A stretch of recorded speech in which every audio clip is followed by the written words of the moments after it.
How to fix there is a billing problem with previous purchase. Hey everyone, welcome back to our channel. In today's video, I will guide you on how you can fix if there is a billing problem with your previous purchases on iPhone, so make sure to watch the video till the end. Now maybe you're trying to download a certain paid app for which you have entered your payment details, but then it says that there has been a billing problem with a previous purchase. Now, there's nothing sort of a serious issue. All it is saying you to is to simply check your payment method because Apple is not being able to charge you using the payment method you have provided. So for this, what you can try to do is you can open up settings, then just tap your Apple ID profile from the very top of the screen. From here you can simply go to the option called payment and shipping. If it asks you for your Face ID, go ahead and then make sure you enter your Face ID here.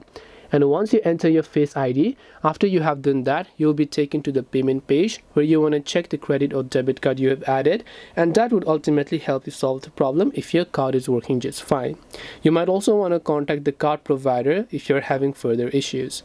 Hope this video helped you. If you have any questions, feel free to leave them down. Thank you for watching till the end and see you soon in the next video.